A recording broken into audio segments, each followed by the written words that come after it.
For generations, the Thorns have been a family of tremendous wealth, position, and power. The perfect marriage of Ambassador Robert Thorne and his wife Catherine was fulfilled by the birth of their son, Damien. And then, when the child was 5 years old, something terrible happened.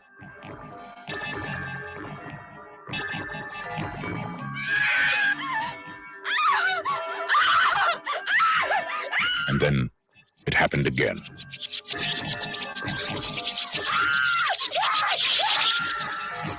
Was it an accident? Was it murder? Was it a coincidence?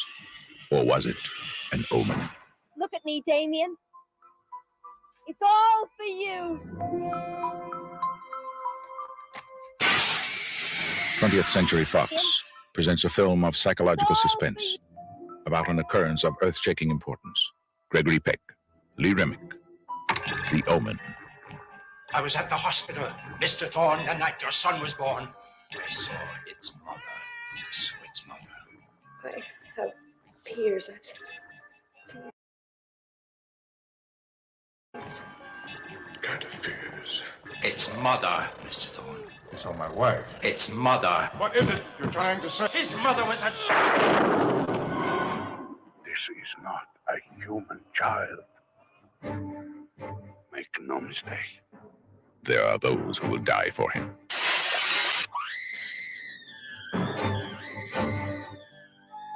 There are those who will kill for him. Who is he? What does he want? Where did he come from?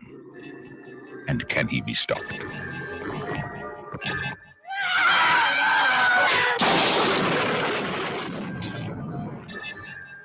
Gregory Peck, Lee Remick, The Omen.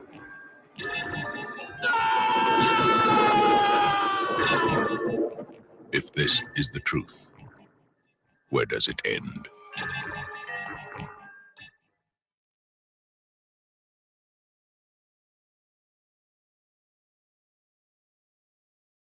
Bloody hell, I forget it every time, don't I? I forget to unmute my mic. Useless. Hey up! It's Steve from that old Yorkshire geek. I'm a moron. Right. Hello, RD. Lag. Yeah, probably. I don't know. Hello, Joshua. And hello, Windgrace. Welcome to the show. This week on Friday Night Appointment with Theo, we're doing The Omen, the original 1976 Omen, not the 2005, whatever remake. We're not doing that one. We're not doing that one. Do you know why? Because it's not that good. It's not. Oh, I've pressed wrong button again. I'm always pressing the wrong buttons. So I'm trying to get sorted. Right. So where were we? Yes, The Omen, 76, directed by Richard Donner. His first big film. He'd done TV and some minor movies before that. Obviously, after this, went on to do Superman and Lethal Weapon and Goonies and all them other films. What else did he do? Scrooged. He did Scrooged as well, didn't he? Amongst other films, starring Gregory Peck, Lee Remick, Patrick Troughton, David Warner, young Harvey Stevens as Damien. Who else? Have I missed anybody? And other people, will cover them in time. Had a budget of about £2.5 million. It made over 60 million at the box office, so it was a big success. Jerry Goldsmith won an Oscar for his musical score, his only Oscar that he won in his illustrious career. And what else? Obviously, it were cursed. All these horror films are cursed, aren't they? Apparently, planes got struck by lightning and stuff like that.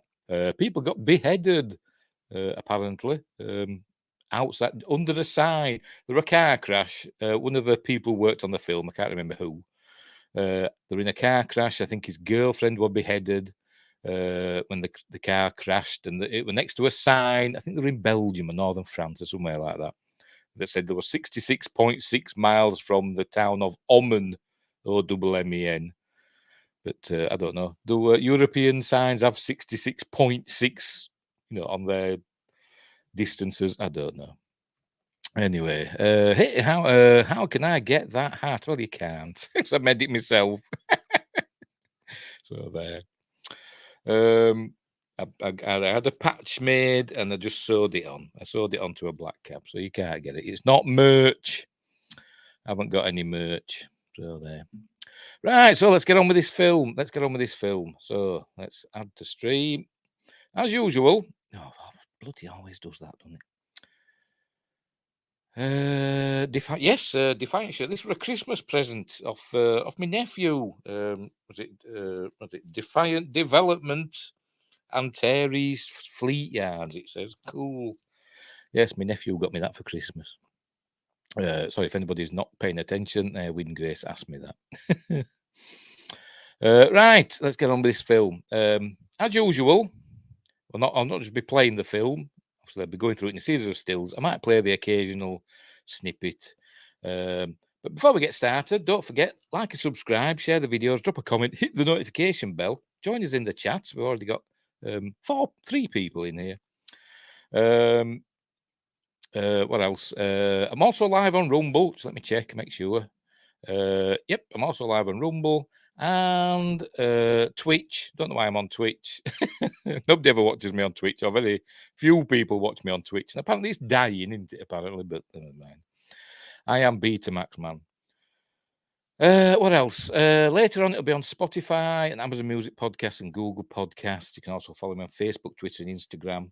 I've got it on DVD, the Omen. See, there we go. What else? You can also follow me on Facebook, Instagram, and Twitter. Links in the description, as are the links for my 2 books: Mercury Rapids, light-hearted sci-fi action adventure about UFOs and stuff, and Silent Predator, short horror novella. See, it's only thin.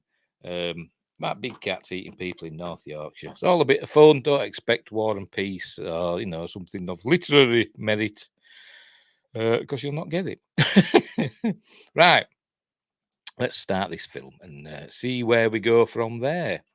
Right, off we go. See if we can remember the buttons this week. Oh, for God's sake, stop playing. Right, 20th Century Fox. Here we go. There we go. Harvey Bernhard, Mace Neufeld production. Instantly, we hear the amazing score by Jerry Goldsmith. I won't play because I'll get into trouble, obviously. No, I'm not Irish. I'm from Yorkshire. That's why it's called That Old Yorkshire Geek. For Irish, I'd be going top of the morning to you and all that. Wouldn't I? That'd be Irish. Right. So anyway, go through the cast list. Oh, editor Stuart Baird. Oh, boo! The man who killed the Star Trek movies, the Berman era Star Trek movies, because he directed Star Trek Nemesis, and that flopped. So we didn't get any more films after that until J.J. Abrams came along and ruined the Star Trek franchise even more. But anyway, let's carry on. Written by David Seltzer. I think he wrote a book as well, didn't he? I think he wrote the screenplay first, and then did he write the book? I could be wrong. I don't know. I've not read it anyway, so I could be wrong. Right, we start off. We're in Rome, and it says it's the 6th of June. I don't know, 6 a.m. or whatever. I don't know. It never tells us what year it is, by the way, in this film, even though it's set in, released in 1976. It never tells us the year. They always say so many years ago, or X years ago. They never tell us what year it actually is. But anyway, we're in Rome, and I think he's the American ambassador to Italy is Gregory Peck. Is heading to the hospital where his wife, Lee Remick, Kathy, by the way, he plays Robert Thorne, she's about to have a baby. So they're at some religious hospital. Are they all religious hospitals in Italy? I don't know. Maybe so. I don't know. Lots of penguins walking about. Apologies if you're Catholic. Anyway, apparently that is being told here by Father Spinetti. I can't remember. See, I have to check now. I'll have to check now. You know what I'm like with names. Spiletto. I were close. I were close. Is here with Father Spiletto, who's telling him that his wife's lost the baby, but they do have a baby that looks very similar whose mother died, and there's no other family, so they could just swap the baby and not tell his wife and all that. All very suspicious, but he's distraught, so he agrees to it. So off he goes. Takes the baby, goes and checks the baby. Well, there's young Damien, with a nun holding him. So are all these evil then? Are all these nuns and priests here evil? Are they all satanic worshippers? I've never really understood this bit of the film. But anyway. So they give the baby to Robert Thorne and his wife Kathy, and they raise him as their own, call him Damien, and there they are. So everything's all lovely, and so we have a little bit of a time jump. I don't know how long, but then we find that he's been appointed, the ambassador. He's been appointed to the court of St. James, the ambassador to the United Kingdom, or as he says in this film, Great Britain. So they're all happy about that. I don't know why. I'd rather stay in Italy, to be honest. The climate's better, isn't it? But they're off to. I know it's an important position, isn't it? Because apparently he has political aspirations all the way to the White House. But anyway, so this is him telling her that he's been appointed ambassador to Great Britain. So then there we go, London. There's the Houses of Parliament in the background with what is now called the Queen Elizabeth Tower. It used to be St. Stephen's Tower that houses Big Ben, which is the bell inside. But it used to be called St. Stephen's Tower, but then changed it to the Queen Elizabeth Tower. So I was miffed at that. My name's Steve, obviously. Anyway, right, so here he is in London. So they're moving to this nice mansion somewhere. By the way, it was filmed in the UK and filmed also at, I think it was Shepperton Studios. There's a scene at a safari park. I think it might be Windsor, could be wrong. And it was they also did some filming in Italy, in Rome, and also in Jerusalem. So they got around a bit for the money. So anyway, they're looking around this house, and it's very nice. They're obviously good for it. And there's Damien with the nanny, played by Holly Palance. The character's called Holly as well, played by Holly, or is it Palance? I don't know. But she's the daughter of Jack Palance. There you go. In real life, not in the film. So they are waving, and then he decides to have a bit of a snog with his missus. When it catches up, there we go. There we go. He's going to have a snog with his missus. And who wouldn't want a snog with Lee Remick? There you go. So there we go. Then we cut to another little bit of time. They've obviously moved in. So it's showing them all being happy families with a fake dog on wheels, taking Damien out into the lovely English countryside at sunset, or is it sunrise? I don't know. But anyway, it's either late or early. And then they lose him. They lose a little sod. Joshua's saying something. I always felt that only a couple of the nuns, doctors, and priests were Satanists. Yeah, that's probably true. That's probably true. But it's a bit of a rum do, isn't it? You'd think you'd want to trust them, wouldn't you? But anyway, it kind of reminds me a bit of End of Days, which we did round about New Year's, I think. We did End of Days. That was a similar sort of thing, wasn't it? Where they had Satanists working in the church or whatever. Anyway, I suppose it's true today. Controversy. Anyway, they lose him. They say, where's Damien? Oh no, where is he? And then they find him after about 10 seconds. Shit. So they're looking around, don't know where he is, but then he pops up out behind a tree. There he is, look. It'll give him a good idea. Hey. It's what kids are missing these days. A good clip round the ear. That's what they need. That's what they're giving him. So anyway, so he's growing up with his curls. He had curlers in there. I don't know, poor kid. There, on a boat. These are all photos, from the family album. Showing the passage of time. I think Damien's going to be 5 any minute now. Because we're going to cut to a birthday party for him for his 5th birthday. And all his friends are there, friends. Joshua was saying things again. I think I mentioned last week this was my daughter's favorite, one of my daughter's favorite movies for a while. I've seen this tons. Yeah, we did the Amityville Horror last week, and you said that was her favorite film when she was 6 or 7 years old. So when was this one her favorite film? When she was 5, same age as Damien. I'm not saying anything, Joshua, about your daughter maybe being, the Antichrist, but all kids are the Antichrist in my eyes. Great kids. Anyway, so they're all having a jolly good time. Here's David. There was David Warner, who plays the photographer in this. Here they are, indulging the little shit. Sorry, I hate kids. Just there you can see there's that's Bruce Bower, who you may know as General Riken from Empire Strikes Back. I think he's also been in might have been in Red Dwarf. He was also in a James Bond film. He played a general in that as well, I think. In Octopussy, I do believe. But anyway, let's moving on.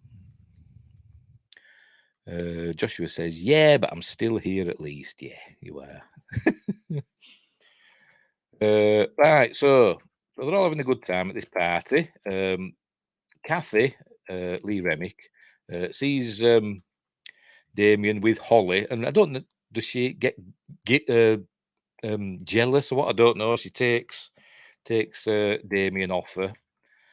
Here we go. There, looks getting a bit jealous. Says, "I'll take him." Says, "Oh, she's all right. He's all right, Mum." Says, "No, I'll take him." So that seems to upset young Holly.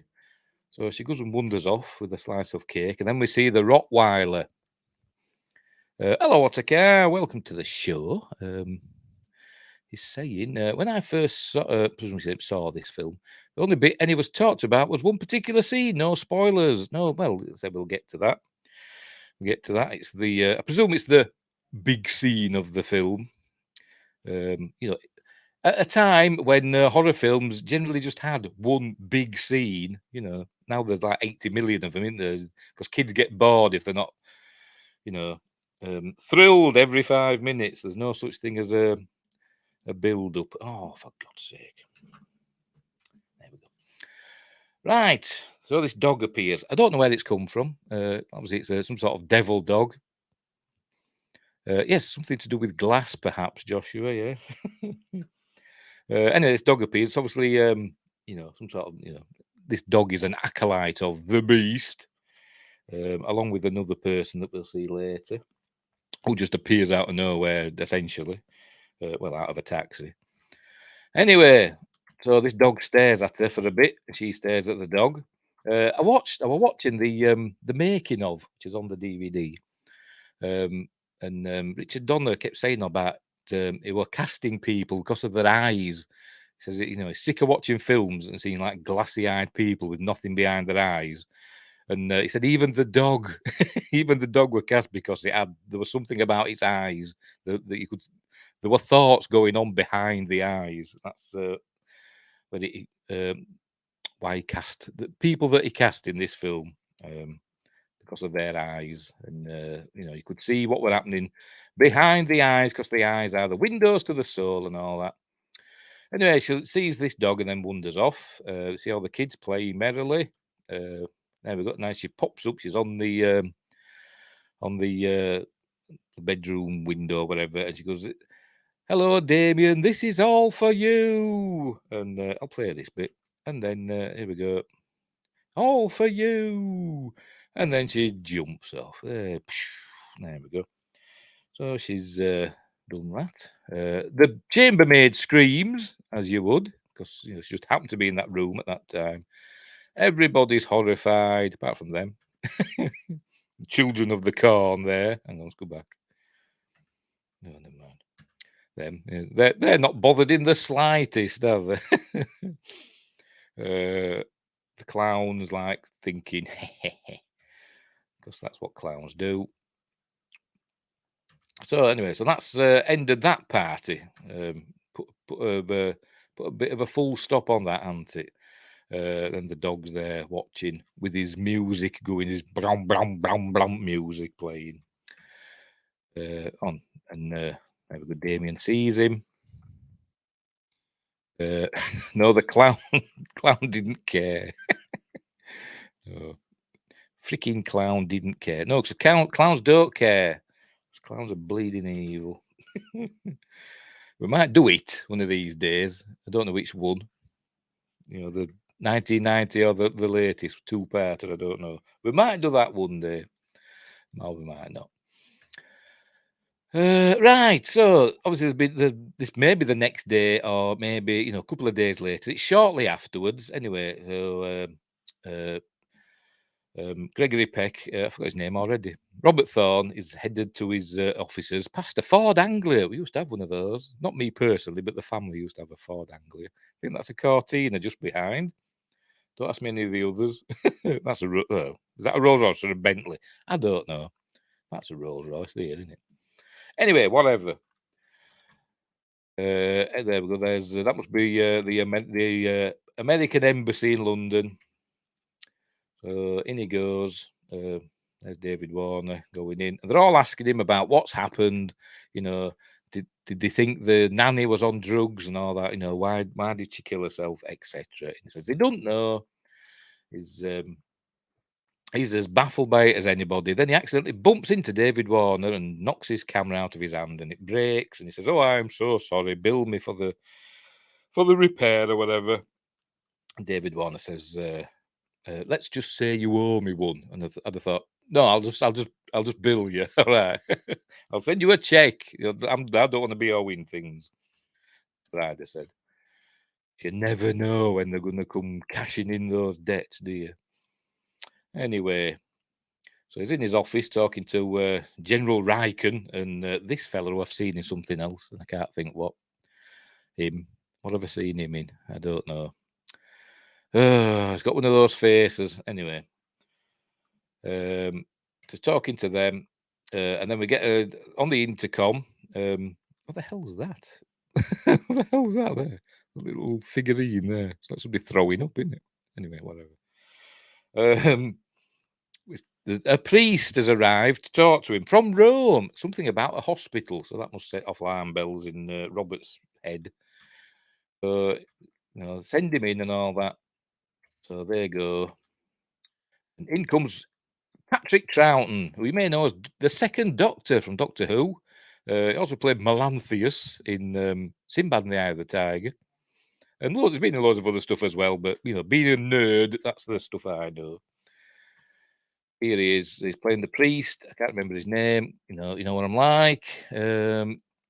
Patrick Father Brennan. That's a good Irish name there, isn't it? Father Brennan. Anyway, he comes in, starts spouting off. You're in grave danger. Your wife's in grave danger. He might have an Irish accent in this. I can't actually remember. But anyway, saying you're all in danger. You've got to drink the blood of Christ and eat of his body and all that. Basically, take communion. So he's getting all a bit crazy. And Robert says, "You're a nutter. Get out." And then he calls for security. So they come and take him away. And he again reiterates they should drink the blood of Christ and accept Jesus into his heart. Sounds like John F. Trent from Bounding into Comics. Every other video. Sorry, it's great as John F. Trent. Sorry for going off on a tangent, but when I'm watching a video about entertainment news, I don't want to be preached to. Okay, John. Nothing against you having your religion, but leave it out of your work. But anyway, so security comes. He's telling him, by the way, that it might be this part where he tells him that his mother, his mother was and then you hear, and then because there's a noise, I think of the door opening or whatever, and his mother was something. We know what it was. Jamie's mother was a jackal. Spoilers. We learn that later. I don't know how that came to be. It's the devil. He can do whatever he wants, can't he? So they lead him away. So he's feeling a bit despondent. So they lead him out. David Warner takes a photo. Oh, see, I've gone too far. I've still gone too bloody far. There we go. David Warner takes a photo of him, and then he goes home, as we're going to see, and develops the photos. Remember when they used to do that in the olden days? In a minute. There we go. Develops his own photos. Don't take them down to Boots or the local chemist or pharmacy, whatever you want to call it. And 2-hour photo, whatever. He does them himself with chemicals and stuff. Long before the age of digital photography.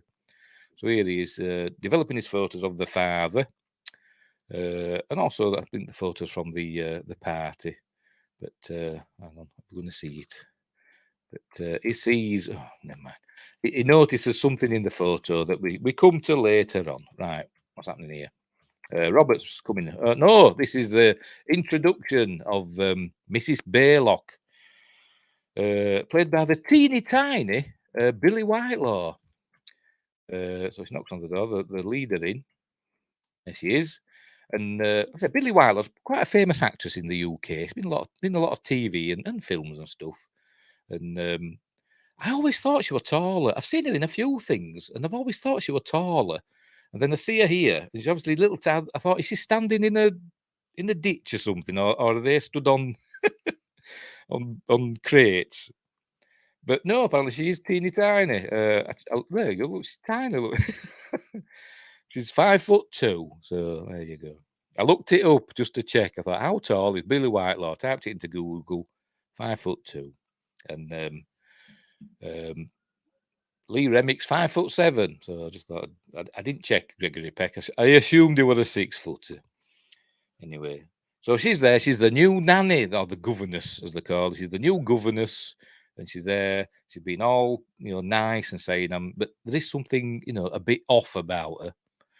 But she's there to take away their troubles, to look after Damien, so they have less to worry about. We learn later that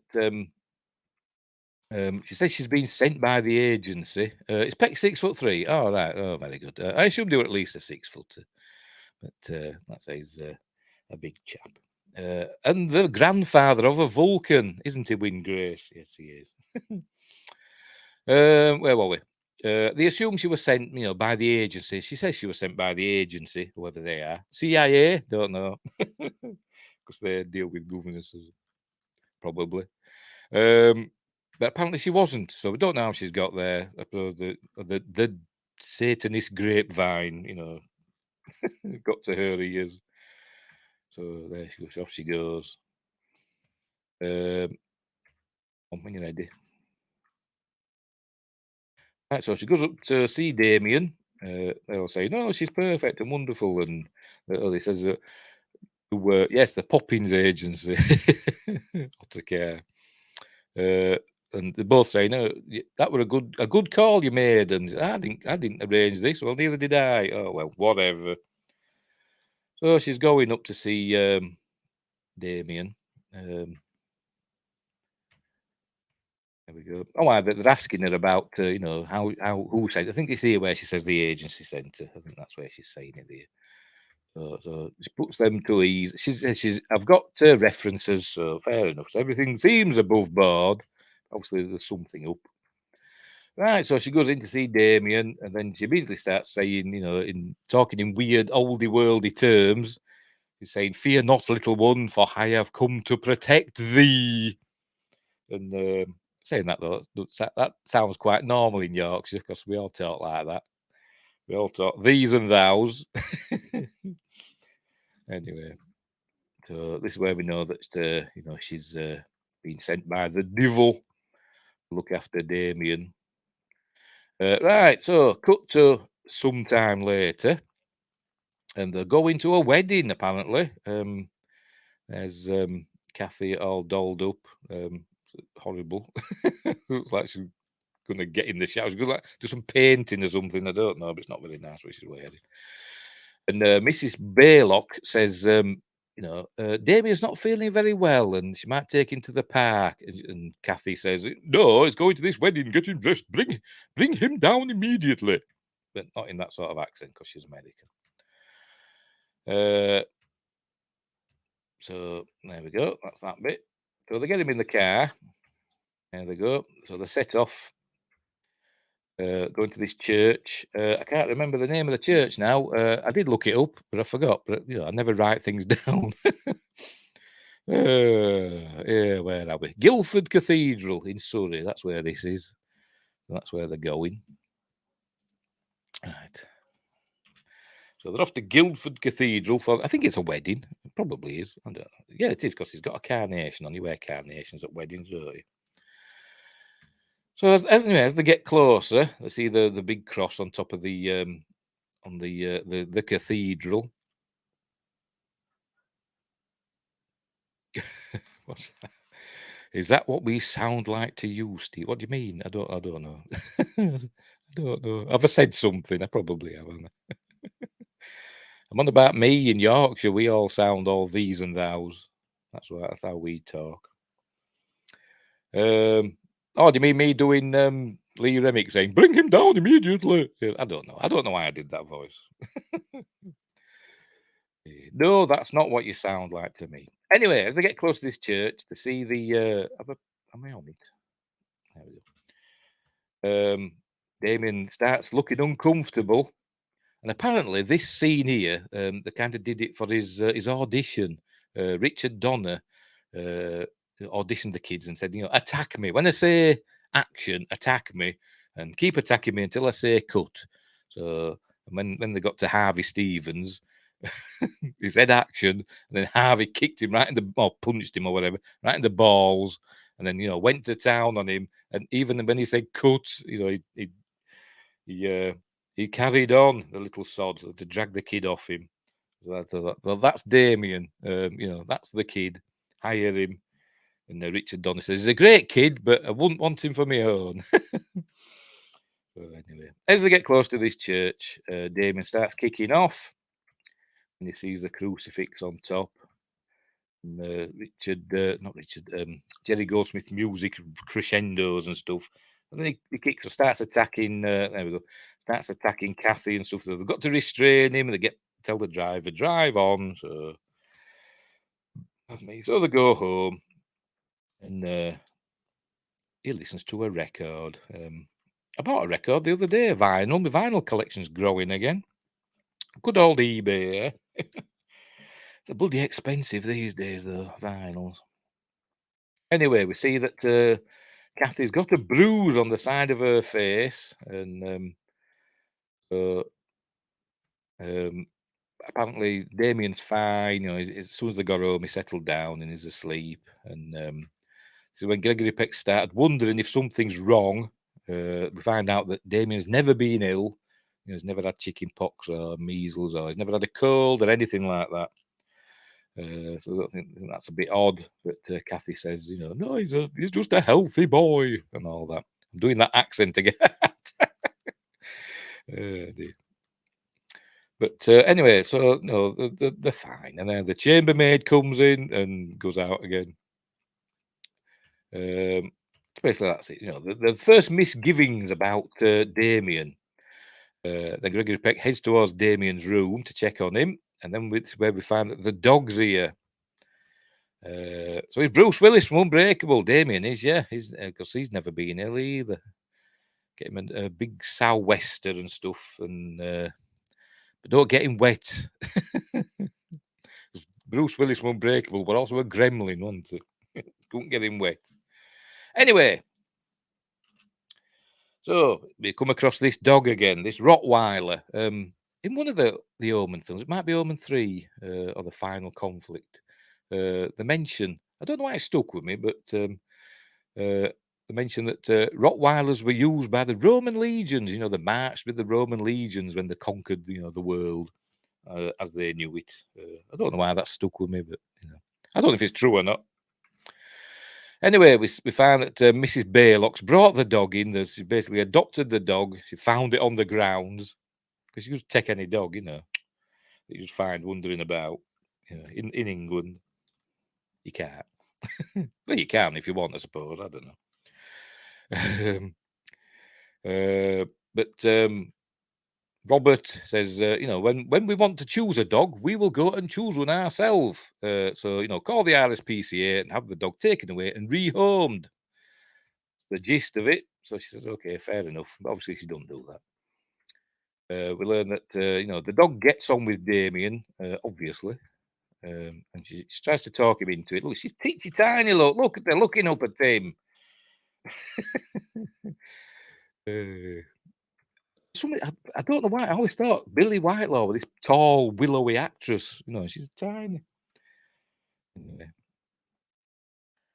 Oh, another time jump. We're going to, I think it's Windsor Safari Park. I think. Yes, here we are. Kathy is taking Damien to Windsor Safari Park. Paying with good old paper pound notes. We don't have those anymore now in this country. They're all coins. The lowest paper denomination, and even they're not paper anymore. This plastic stuff is a £5 note. We don't have £1 notes anymore. Anyway, that's by the by. Goes and buys some Walls ice cream, which is bloody awful. I used to hate it when the Walls ice cream van used to come round. Of course, we had other ice cream vans like Caddies and Crossleys and Mr. Whippy and like that used to get a nice curly whirly sort of ice cream, that come out of a tap sort of thing. And then you put sprinkles on or put a flake in it. Super nice. When Wall's ice cream van came round, he said, "Can I have a cone?" Which was an ice cream in a cone. And they used to get a block of ice cream out of the freezer and like a rectangular block and shove it in a rectangular cone. Bloody awful Wall's ice cream. And Wall's sausages aren't much better either, to be honest. Anyway, Ottercast Toys. I'm waffling on. Good Omen's really helped me with the PTSD childhood trauma of Omen. I've not seen Good Omen. Is that one with David Tennant in? I've not seen it. I loved watching horror, but in late 70s onwards, they got really gruesome. Well, yeah, 'cause that's what people wanted, didn't they? Walkers or Tudor? I don't know. They're crisps, aren't they? Tudor. Walkers or canny bag of Tudor. That's what it used to say in the advert, didn't it? Walker's cheese and onion, they're my favourites. And Ottercar says the book's better. Is it? I say I've not read the book. I've not read The Exorcist either. But anyway, that's by the by. Right, so he's got his ice cream. Look, see, it's a block. Well, I think he's got an ice, a choc ice. What we call a choc ice, like a ice cream with chocolate round it. He's got one of those. So off they go. Right, so he goes to look at the giraffes. It's a giraffe. Hey, press that button again, Anna.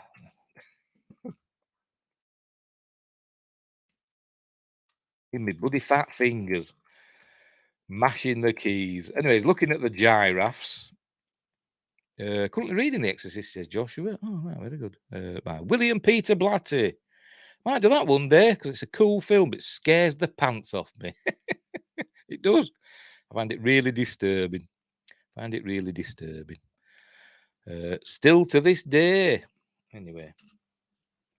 So, anyway, scares off the giraffes. They all go running away, as we'll see in a moment. Here we go, play. Look, there we go. Checking. Is the giraffe.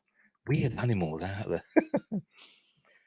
Camelopardus, that's the Latin name. Because they used to think they were a mix of camels and leopards. See, you learn something every day. But you probably already knew that. So there they are. There they go running off, look.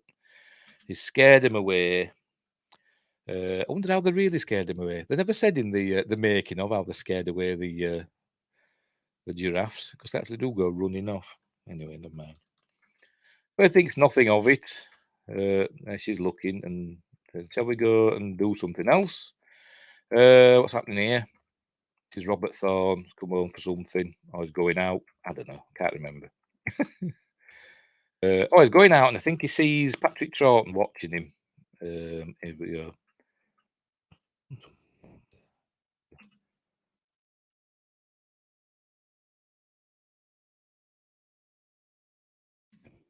Pressing buttons. There he is, Patrick Troughton. Because he's following him around. So there we go. Right. They're driving through the baboon enclosure at Windsor Safari Park. Hang on, where are we going? Joshua says, when I finish, I'll rewatch the original movie followed by Repossessed. I think I've seen that one once. Leslie Nielsen and Linda Blair. I think I saw it once, and I wasn't over enamored, to be honest. I like Leslie Nielsen. Anyway, never mind. Right, so I've done something here, haven't I? Never mind, don't matter. They're driving through the baboons. I drove through the baboons. Used to drive through the baboons when I used to go to safari parks. There's a safari park up near us. That's about 70 miles away, but it's near this one. Called Knowsley Safari Park. And I used to drive through the baboons there until the buggers ripped off my bloody windscreen wipers and the washer, little rubber washer thing where the water squirts out. Pulled them out as well, didn't they, bastards? Never went through again after that. Always drive the car-friendly route. Bloody monsters they are. Anyway, so they're driving through, and there's the baboons watching them. Evil bleeders. Somebody once said, they're ripping all the bits off your cars so they can actually build their own car and smash their way out of the gates and escape. That's what they're doing. Okay, that said that. I can't remember. Anyway, so they start kicking off. 'Cause remember, animals don't like Damien, and so here we go. So they start attacking the car. So much like they did with mine. So they're all getting scared. And apparently, with this is it's actual it's really happened with Lee Remick and Harvey Stevens, and you've got Richard Donner in the back seat holding the camera, filming from within. But to get the baboons to kick off like that, at first they tried just putting bananas on the roof, but they just ran onto the roof and ate the bananas, and that was it, ran off again. To get them to kick off and bare the fangs and stuff. Why do they have fangs? They eat bananas and fruit. What do you need fangs for? Anyway, to get them to do all that, to get really angry, what they had to do. Well, at first they tried putting one of the baby baboons in the car, as though they were taking the baby away from the troop or whatever they call them. But they didn't care. So the vet from Windsor Safari Park said to him, "I've got to take the head, the head of the troop. I've got to take him, and he's got to have an operation or something. He's got to have something done. So I've got to sedate him and take him out anyway for this." And he said, "If you do that, if we put him, I'll sedate him and we put him in the car with you, they'll kick off." So Richard Donner, we're all for that. So he was in the back of the car with a sedated baboon that we're holding with one hand and the camera with the other hand, I presume. He said, like, holding handfuls of hair on this baboon because he were frightened that we were going to wake up. And he says they went mental, did the baboons. He said it was terrified. He was terrified. Lee Remick were terrified. Poor little Harvey were terrified. And he got a few shots. And he said, "That's it. We've had enough. Drive." Lee Remick were actually driving the car, so she drove out. So once she did run over some of the baboons, but she didn't. But Stuart Baird, the editor, when they were going through for this scene, editing this scene, he says there's not enough stuff, not enough footage.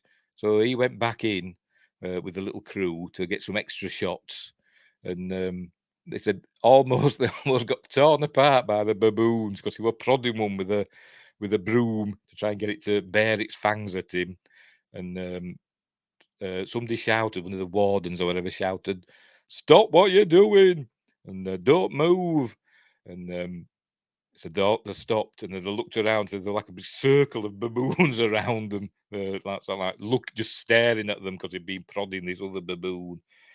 And he said if they'd gone for him, that were it, they'd been done for. But luckily they survived the day. By the way, I think there's a story that a few days before they filmed, one of the wardens in the lion or tiger compound or whatever, I think it was lions, were killed by the lions. There you go. So that's another curse of the Omen. Right, so here we go. There we go, all the baboons kicking off. ripping bits off the car to build their own, but you know, they get out, they're fine. Oh, hang on, sorry about that. As I was waffling on about baboons, Joshua was speaking to us. Speaking of baboons and movies that stick with you, ever seen In the Shadow of Kilimanjaro? Those mandrills in that movie really messed me for a while as a kid. No, I've not seen that one. Not seen that one. It sounds, you know, is it a bit, you know, like on safari sort of film? You know, Alan Quatermain and all that. That's what I always think of. You know, that sort of film. PETA would not approve. No, they wouldn't. But they don't approve of anything, do they? Miserable buggers. Anyway. Right. So, anyway, they're all fine. Getting ready for bed. And I think Gregory Peck asks her, Robert, sorry, asks her, you know, if anything were wrong, you'd tell me, wouldn't you? And said, yeah, of course I would, etc. Blah, blah, blah. Right, next. You see, they're still very much in love. There you go. Right.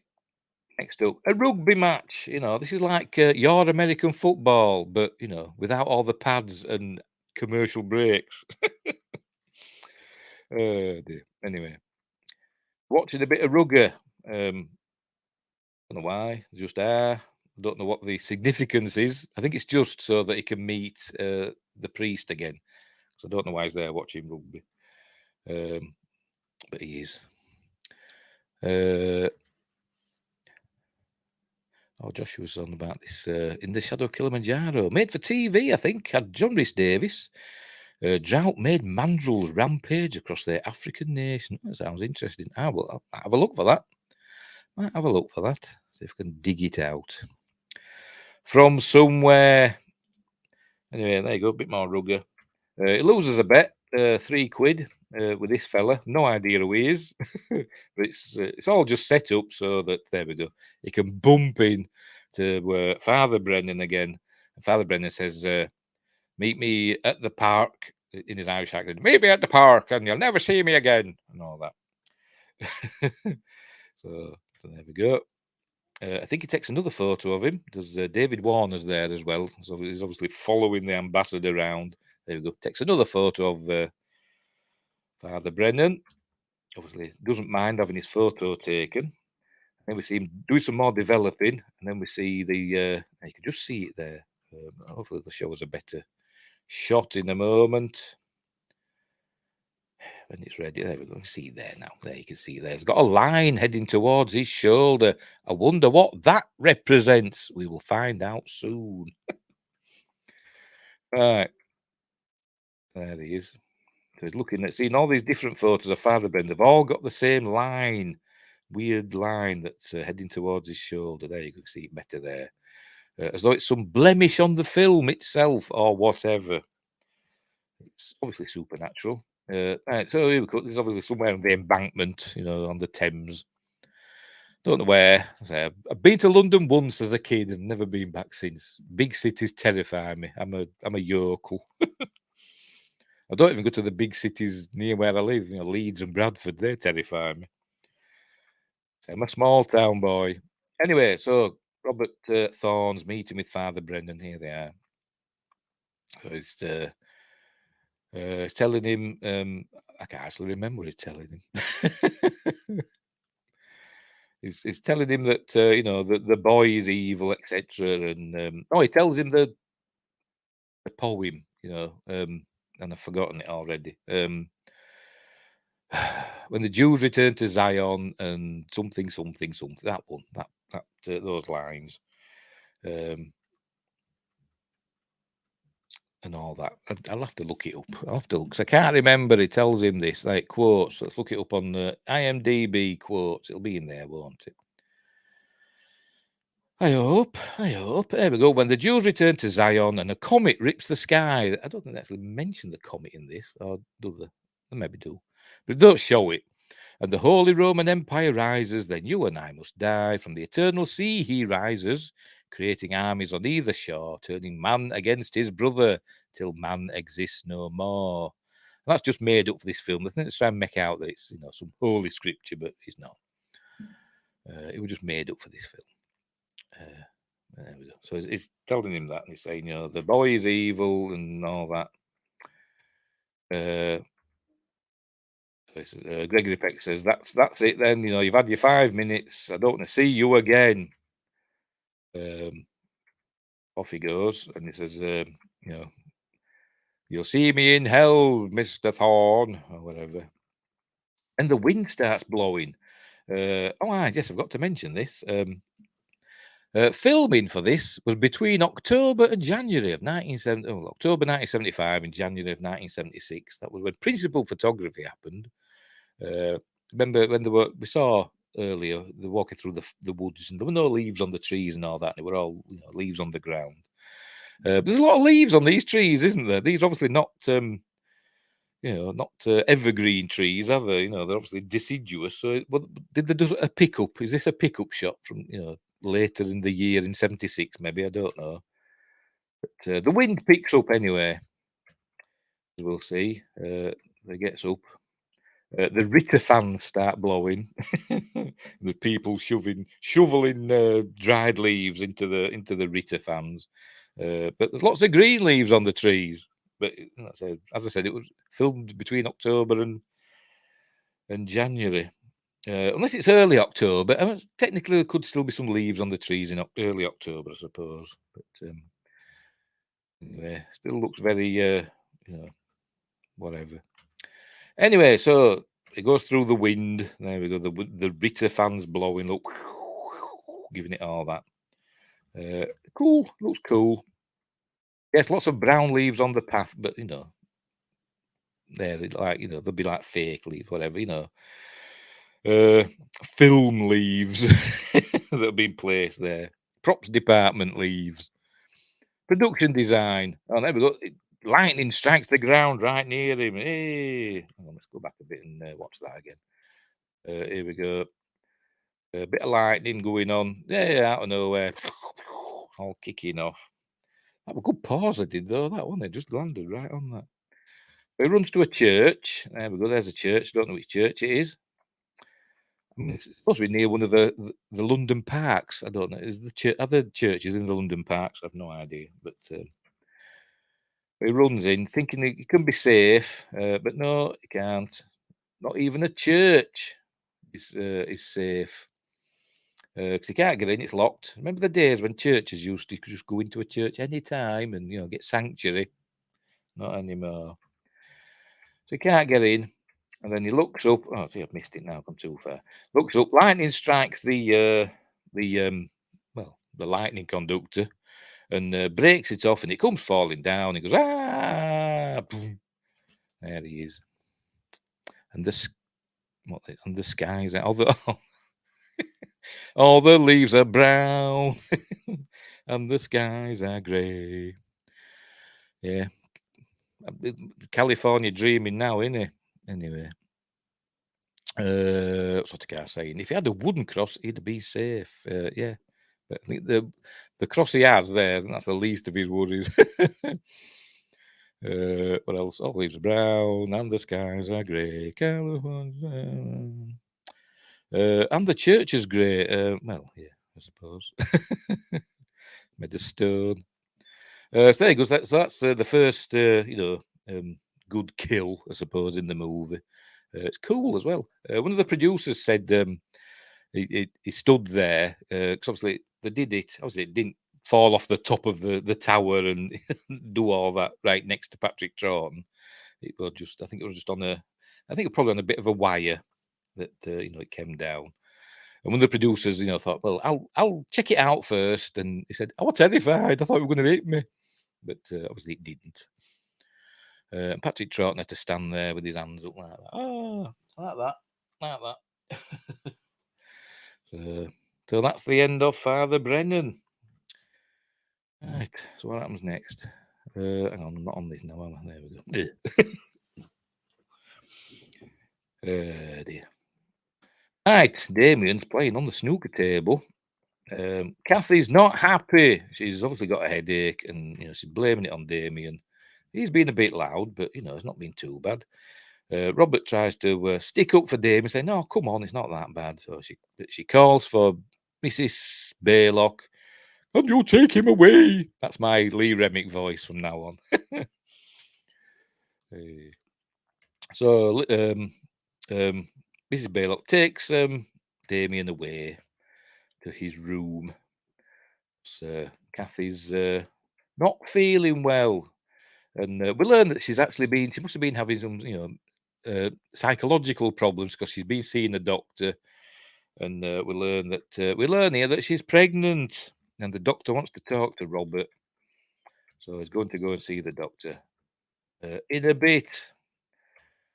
And she wants an abortion. She don't want any more kids. Pardon me. So that knocks him for 6. Then he gets a phone call. I think it might be from David Warner, but I'm not entirely sure. But I think it is. Somebody on the other line tells him, check the papers. Luckily, he has all the papers. And priest impaled in bizarre tragedy. I don't think they put that on the front page of the newspaper, do you? Well, you wouldn't think so, would you? But anyway, so he finds out about Father Brennan. So then he goes to see the doctor, Kathy's doctor. This is Kathy's doctor, played by John Stride, who a famous British actor, mostly in TV, but the odd film. He goes to see him, and the doctor doesn't think Kathy's, in a fit state of mind to be, having a child. So he thinks she should, dispose of the child, so to speak. But Robert's totally against it. So he says, no, I'm not doing that. And he doesn't explain why. We all know why, because, Damien's not her child and all that. She always wanted her own child, but, Robert wants his own child as well. Anyway, here we go. Coming up to another big scene in the film. Damien's riding around on his tricycle. Kathy's upstairs checking on the plants. He's bombing round over the watchful eye of Mrs. Baylock. So you look, Kathy puts the gold there. She couldn't reach one of the plants to check them out. So she pulls out this little table, the goldfish were on, puts the goldfish on the banister or whatever the hell they call them. There. So she climbs up on that little table to check this plant. Mrs. Baylock lets out Damien, unleashes him, so to speak. So off he goes. Scene which Stanley Kubrick would rip off. Not really, but just give me shining, glimmers. There she is with her eyes. Had lovely eyes to Billy Whitelaw, even when she was, getting older. So anyway, down here he comes and he bumps into his mother. Here we go. Boom, there we go. Off she goes. That's going fast, isn't it, for some reason? Because I've pressed a button and I don't know what I've pressed. That's normal speed, isn't it? There go the goldfish. Don't worry, Petter. They're not real goldfish. They were going to use real goldfish, said in the making of, but Richard Donner said, no, I'm not dropping a goldfish bowl with real goldfish. And so they went to catering or whatever, and they got some sardines and painted them gold and stuck them in because he says, I'm not going to kill goldfish just for a film. So they're not real goldfish. Although in a bit they do show a real goldfish out of the water, but apparently it was just out of the water for 17 seconds, so it was fine.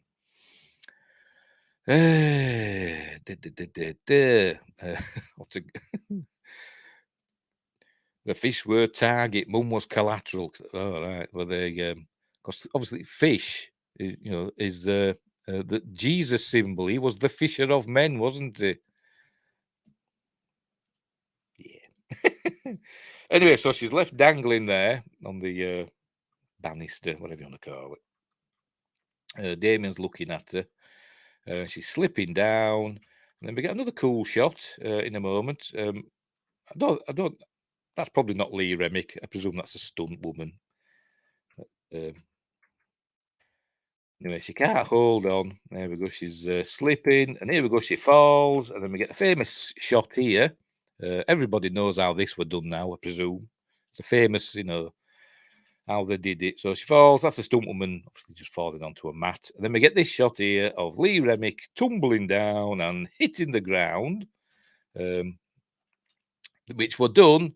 If you didn't know, she's not actually falling to the floor. The floor is actually vertical, and she's on a dolly, and the dolly moves her towards the wall, which was the floor, and the fish glued on, and the water that you could see were actually plastic, and she was dollied towards the wall, and it turned, and she just like bumped into the wall, and then the cut, and then show her here on the floor. So that's how that was done, which is kind of cool. We do see they're not showing it.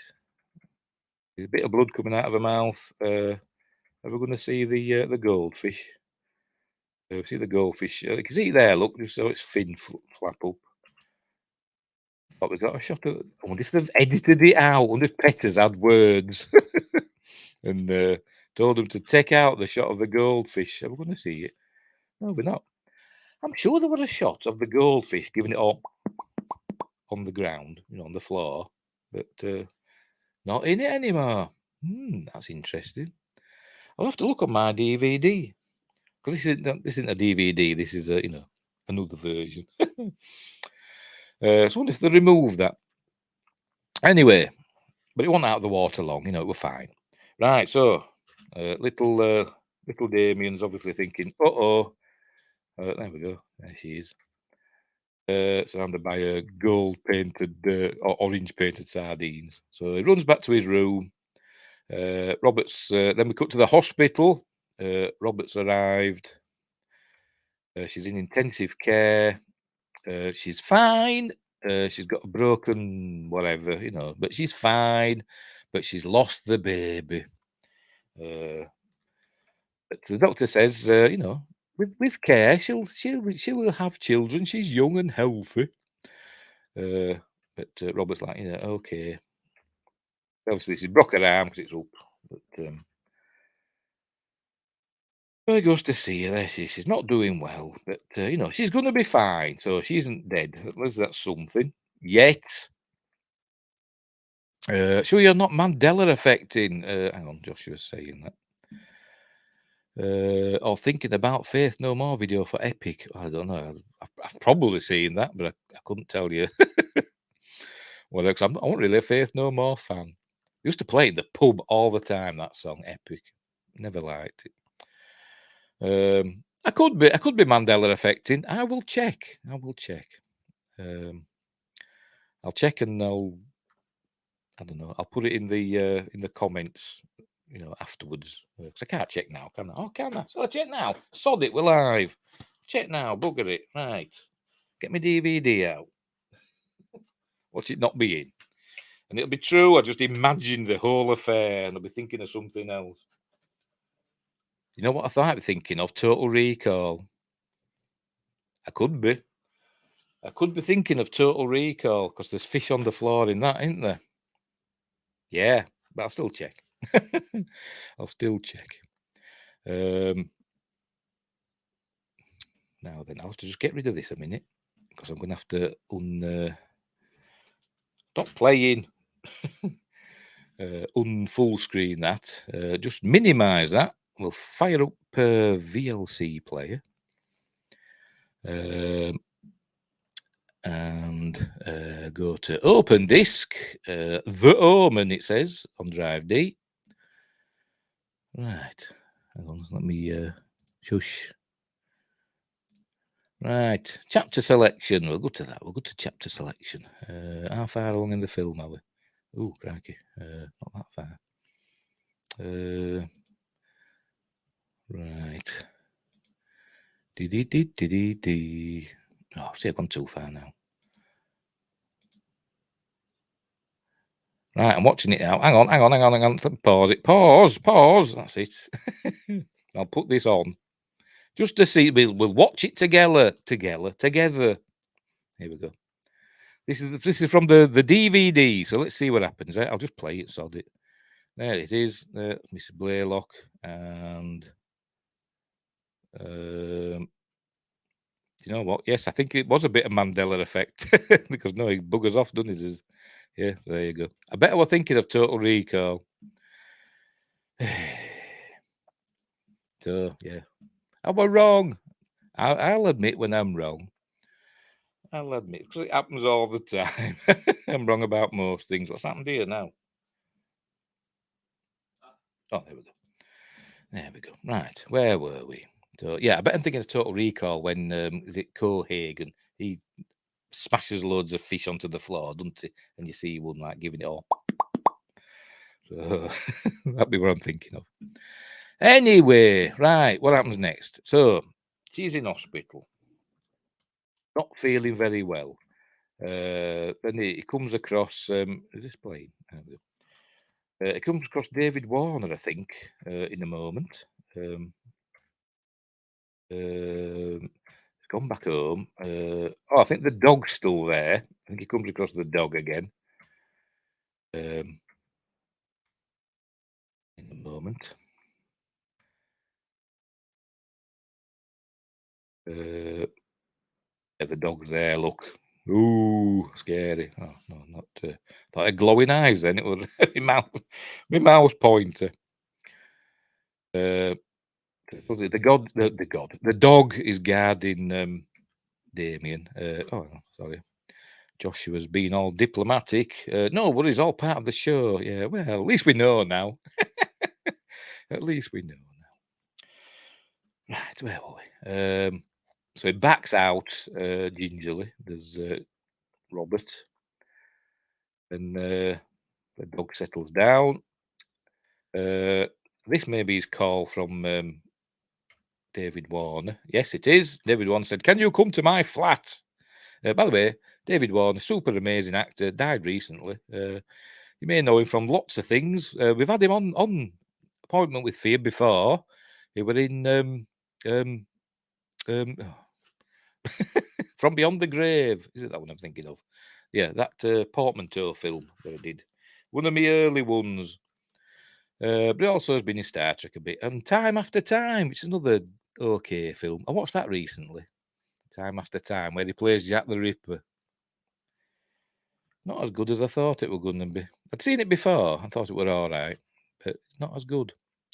Anyway, so he wants to see Robert. So Robert goes over to his flat and he's showing him the marks on the films corresponding to the deaths of these people. There were one for the nanny, as we'll see. I'll go back again.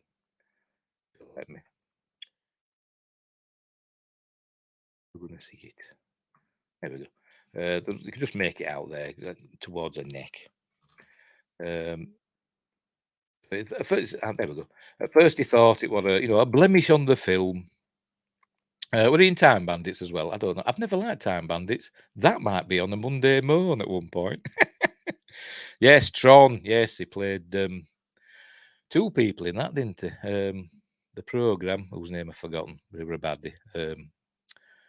And the executive chap, didn't he? Who stole Jeff Bridges' programs, Space Paranoids, etc. Cool film is Tron. I like Tron. Anyway, where are we? So it's showing him his photos he's taken with these weird marks of people that are going to die. There we see Father Brennan's mark. And then I think they go over to Father Brennan's flat. Here we go. In a minute. Because he knows somebody in the police. That's why he's got autopsy photos. There we go. Of Father Brennan. Apparently, he were riddled with cancer, I think. I'm Mandela affecting again and thinking of End of Days. I can't remember. But apparently, he had a 666 on his inner thigh. Did Father Brennan. We're going to see it here. We're going to show it. Apparently, it was a birthmark. Why has Father Brennan got a 666? Is he the Antichrist as well, or did just everybody that is a bit dodgy have a 666 birthmark? Don't know. That's another thing I don't understand. It was also in The Hogfather for a moment. I've never heard of it. Never heard of it. Hogfather. Don't know that one. Right, so they go over to Father Brennan's flat, which is papered with pages from the Bible. Got crucifixes and all sorts as well. And We learned that he was taking photos. There's a view of the church. We learned that as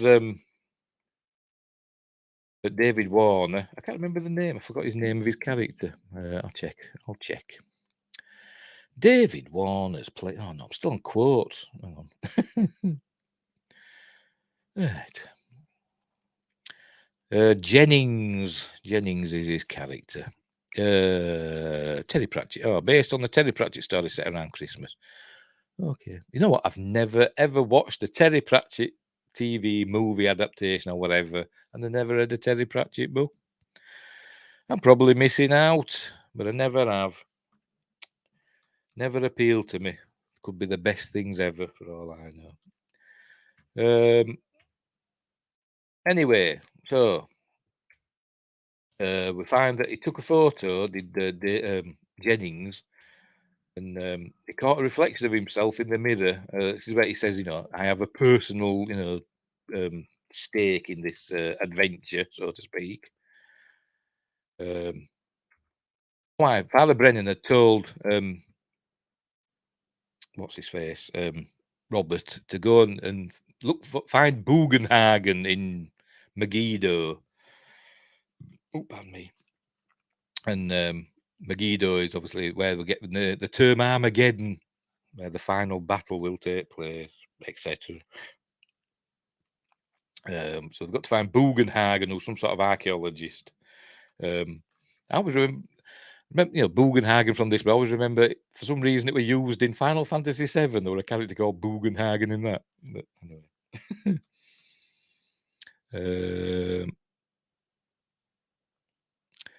RD says, "Yo, can you put the donation button in the chat?" I don't know. I haven't got enough. I'm not monetized on YouTube, and I don't know how StreamYard works. So I don't know if I can or not. Probably best if I didn't. So, but thank you for offering, RD. Final Fantasy VIII and Ragnarok. They love those names. Yeah. Anyway, so we're told to go seek out Bugenhagen in Megiddo. So Jennings is going to, tag along now because he's got a personal stake. And he said, I took a photo, caught myself in the mirror. This is where we see his photo. I'm going to show it. I'll be bloody hell, stupid. I always skip just too far. Back a bit more. Looks. There we go. That's not just like a fuzzy line, is it? That's a proper flash across, if it were white, right across his neck. I wonder what's going to happen to Jennings. You think something may? You think he may come a cropper at some point? I think he may. Oh, and they go. I think they're taking it out of intent. I think they're putting her in a private room. I think she's the ambassador's wife after all. But I think he's probably telling her he's got to go on a trip. So we find that the housekeeper, Mrs. Horton, and Horton, I presume the groundskeeper, have left. Have they left, or has she murdered them? I don't know. But Mrs. Baylock's taking up the slack. She's doing the work of 3 people now. She tells him that the RSPCA took the dog, which she's lying. They didn't. So he's going. Here we go. He's going to Rome with Jennings. So here we are. Here we are in Rome. They want to go to the hospital where Damien was born, and so they tell him, "Take me to the whatever it's called hospital." The taxi driver, but he takes them to the new one, and he said, "This isn't where it was." And they, right, yes, the old one were over there. So they go to the wherever the old one burnt down apparently. Right after Damien were born, so go and talk to the penguins, and there's no record of any adoptions. He's saying, I want to find out about an adoption that happened, but it was kept on the quiet and all that. there must be some records somewhere, but Jennings comes back and says, no, there was a fire and it started in the records room and the place burnt down and people died, etc. Then he talks about Father Spiletto. Is it Spiletto? I can't bloody remember. I'm going to check it again. Yes, Spiletto. He asks about Father Spiletto, and she says, oh, yes, I remember him. He's gone somewhere. He's in a monastery someplace. So off they go to this monastery. There we go. Somewhere in Italy. Do a bit more exposition. Talking about the poem, saying that the eternal sea is the world of politics, or the devil's child is going to rise from the world of politics, or the Antichrist. What else? See, I can't bloody remember now. What else did I find? Oh, the Holy Roman Empire is they find is the European Union. Except they didn't call it that then. It was the EEC, the European Economic Community, the Treaty of Rome. That's what they're saying that is. And even Robert Thorne says that's a bit of a stretch, But anyway, I think it does mention the comets. As a comet was found, whatever. There's always comets, isn't there? Having his car checked out. Do they do that in Italy all the time? At an Esso station, no less. But anyway, so they're doing their exposition dump. All right, so they go to this monastery or whatever it is to see if there it is. They've missed it. They're going to abseil down to it or something, or is there like a death slide down to it? Going anyway. And they see Father Spiletto, who's not looking well. There's all the other monks. Here he is, Father Spiletto, and he's not looking well. We're going to see his other side. He got hideously burned and had to have a fake eye put in. Not showing him, have they? So this monk here is telling him that he's not speaking. He's not spoken since the fire and all that, and but he's rejected Christ and God and all that. And said, how do you know if he can't speak or he hasn't spoken? They said he has some movement in his left hand, and he wrote it down. So that's how he told them. Well, didn't really tell them because it shows them what he scrawled. It's not really. It's not. I wouldn't really call it. There we go. I wouldn't really call it. Rejecting Christ. All it is a stick figure with a moon or something over it and a 666. It could be an Iron Maiden fan for all we know. Even though they'd only just formed back in 1975. But it says this is supposed to represent the monk's hood. So it's him casting off the monk's hood and accepting, the devil's number. Whatever. I don't bloody know. Whatever. But they're still looking after him, Anyway, here he is, and then so he starts asking him about the child. There he is, all burnt. Ragnarok equals sun covered by smoke. Is that what it literally means? Oh, right, very good. So he's asking him, what happened to the child, or where is the child, and where is the child's mother, and all that. And then the bells start chiming. So they give him his bit of charcoal, and he starts writing out Chiavetti, which we are told is an old graveyard, a cemetery from Etruscan times. But like I say, the Etruscans were around. They were like contemporary with the Romans. They were like conquered by the Romans, but they were like an influence on the Romans as well. So from the 700 BC or something like that up to about, I don't know, 300 BC or something. I don't know. I'm guessing, but they were contemporary with the Romans before the Romans conquered them. So I don't know why they still have a Etruscan cemetery about. Maybe it were there originally and it's been overbuilt. I don't bloody know. It just sounds cool. So they go to this cemetery. He tells him, Cervetti, it's so and so place. So they're going to go there. So off they go to this cemetery, which is on a soundstage at Shepperton. Otkar's he's written left-handed. Catholic schools didn't like that in 70s. Oh, right. Yeah. I wouldn't know. But anyway, they've arrived at this. I mean, his right hand was supposed to be all withered because of the fire. Wasn't it? He thought we're all scarred, like his right hand of his face. So that's why we're using his left hand, because he had no choice. And also, the left side is the sinister side, isn't it? That's what they say. Anyway. All right, so they get to this cemetery, which is a soundstage at Shepperton. And, well, I think it is.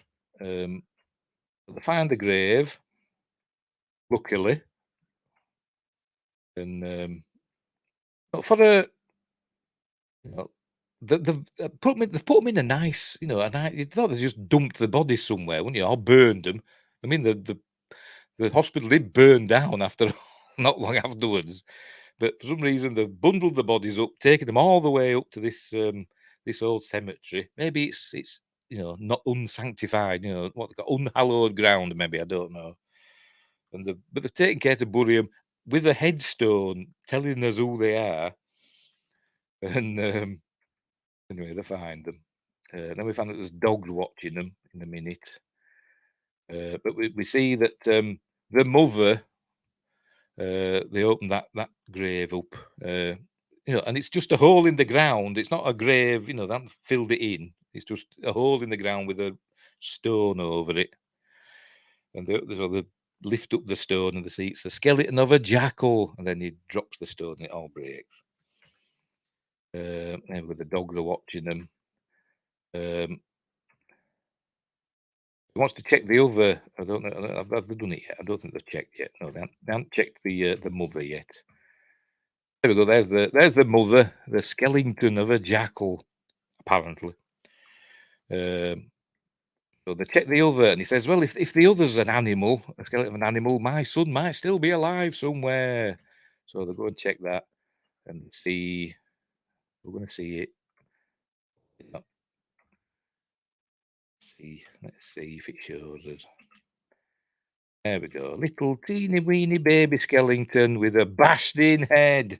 They've killed him. So he gets cross now. There's Robert, they killed my son and all that. So it's right cross. Then the dogs have arrived. I think they're more Rottweilers, I think. So the dogs attack so that they run away. And Richard Donner, in the making of Richard Donner, says these were the loveliest dogs you could know. They had them barking a little bit, but they were all like having a good time, and said they were all like the tongues out. They were loved every minute of it, and they all got on, and it was great. And they just added like aggressive dog sounds, and they were just editing that made it look as though they were being aggressive, but they weren't. They were just having a whale of a time. These dogs. They said they were all shagging as well.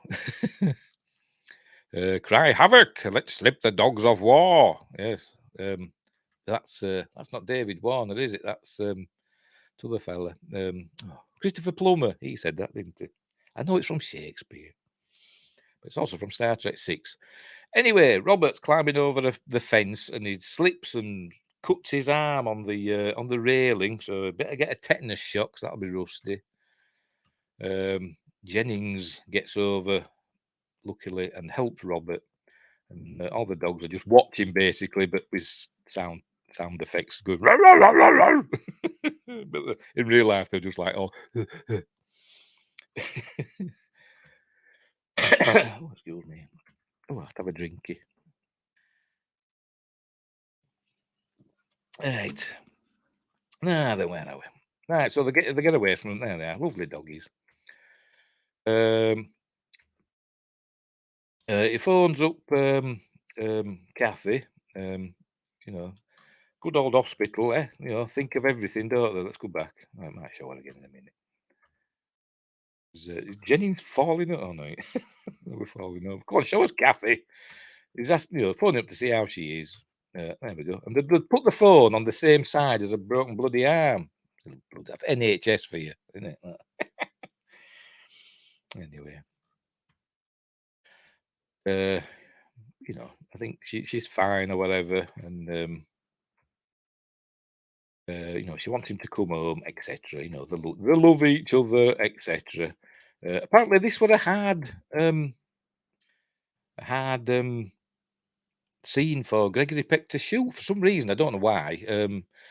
He had a family tragedy a few months before filming started on this. His son committed suicide, I think in June of 75. I said they started filming this in October. And so I think he may have used that because, you know, he's got to come to a decision that is to kill his son, and his own son had just died. So I think he used that. Anyway, Kathy's trying to get out of bed and get dressed. I think she might have said she was going to Rome going to meet him in Rome or something. I can't remember, to be honest. But she gets all tangled up in her slip or whatever it is, dressing gown. And as she looks round, there we go, Mrs. Baylock's there with her eyes. There we go. And she just she eyes Kathy. Pardon me. She eyes Kathy out of the window. There she goes. Ah! And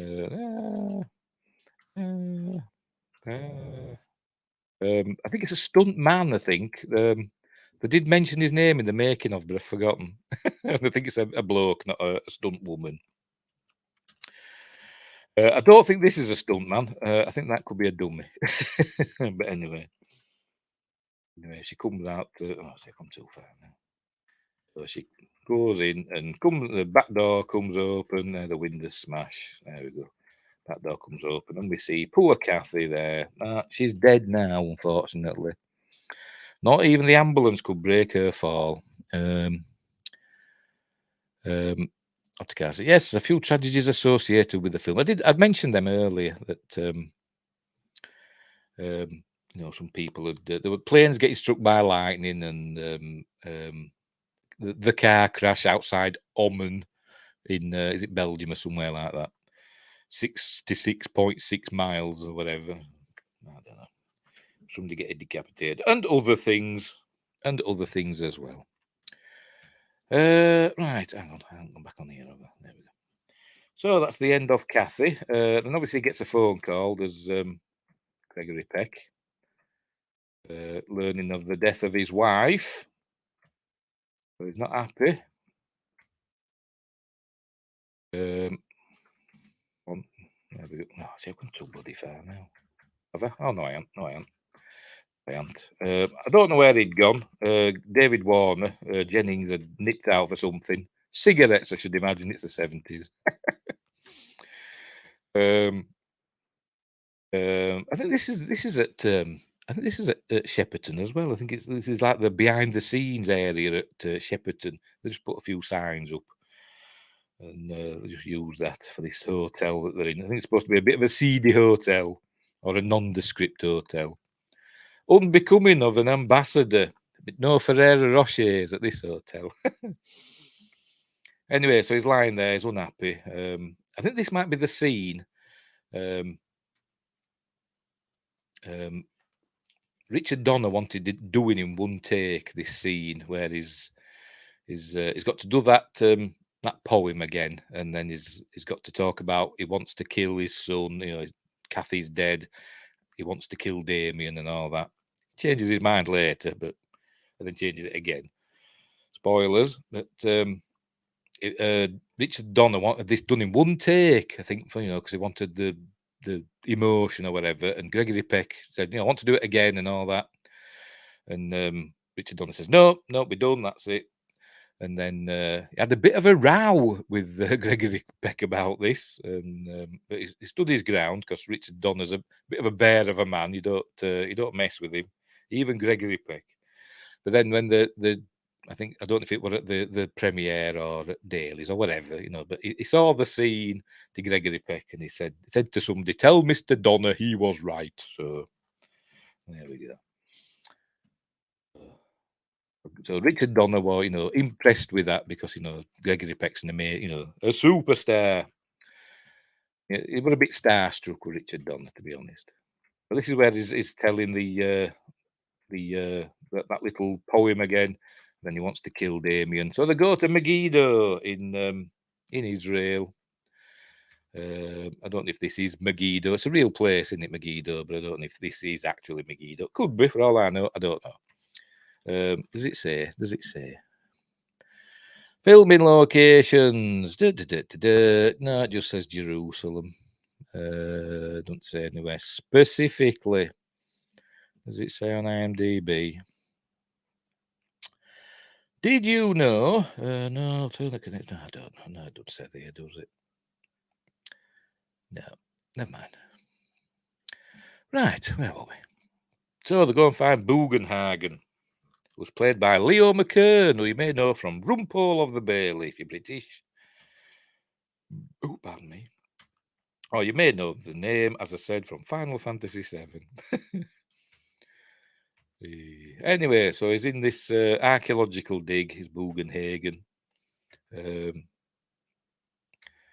where we see the mural of the Antichrist, who just happens to look exactly like Damien. But Bugenhagen's the expert on this.